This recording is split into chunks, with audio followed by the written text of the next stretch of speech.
Hello everyone, आज आपण बनवणार आहोत धाबा स्टाईल पद्धतीने पावभाजी।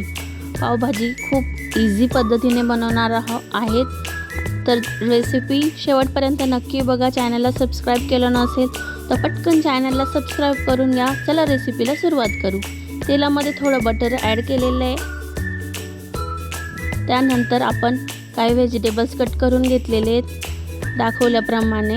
कांदा, शिमला मिर्च आणि गाजर घेतलेले आहे। हे बारीक आपण चॉपरच्या सहाय्याने छान प्रकारे असं मिक्स करून घेतलेलं आहे। त्यात सर्वात आधी मी जिरे टाकले आणि नंतर कांदा टाकलेला आहे। कांदा पण 2 ते 3 मिनिट आपण मस्त कुक करणार आहोत। तो छान सॉफ्ट झाल्यानंतर आपण सर्व व्हेजिटेबल्स ॲड करणार आहोत। गाजर आणि शिमला मिर्च ॲड केलेली मी 2-3 मिनिट्स आपण मस्त कुक करायचं। छान ते सॉफ्ट झाल्यानंतर आता आपण 1 मिनिट थांबणार आहोत। हे छान सॉफ्ट झाल्यानंतर आपण फ्लावर वटाणे पण बॉईल करून घेतलेले होते, ते पण आपण आता यात ॲड करणार आहोत। आपल्याला जे जे व्हेजिटेबल्स घ्यायचे ते आपण छान बॉईल करून घेऊ शकतो आणि 2 ते 3 मिनिट आपण हे पण कुक करणार आहोत। सॉफ्ट झाल्यानंतर मस्त एकजीव करून घ्यायचं हे सर्व व्हेजिटेबल्स।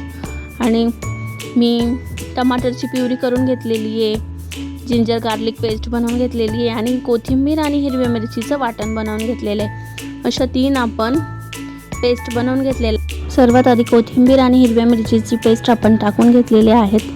तसेच आपण जिंजर गार्लिकची पेस्ट आणि त्यानंतर टमाटरची प्युरी अशा आपण 3 पेस्ट बनवलेल्या त्या आपण ॲड केलेल्या आहेत। हे छान मिक्स करून घ्यायचं।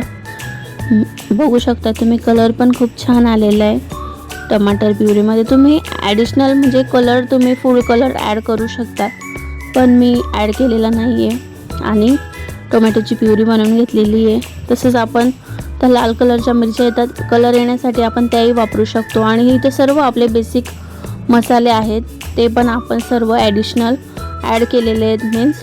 आणि आता पावभाजी मसाला वापरलेला आहे मी, एव्हरेस्टचाच वापरायचा।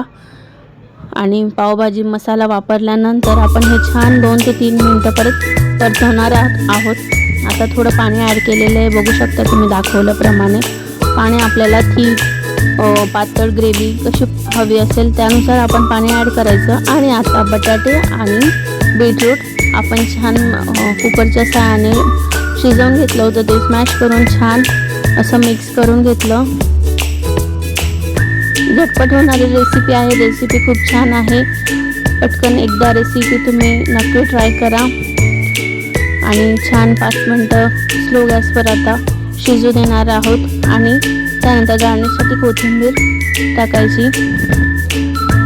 गाईज रेसिपी खूप छान आहे, खूप छान। आणि आता एकदा आपण आता बटर ॲड करणार आहोत आणि पाव टोस्ट करून घेणार आहोत। मसाला पाव बनवणार आहोत, त्यासाठी बटर कोथिंबीर टाकलेली, पावभाजी मसाला ॲड केला, थोडी पावभाजी आपली आणि त्यावर बटर छान। आणि गरम गरम सर्व करा। Thanks for watching guys, enjoy.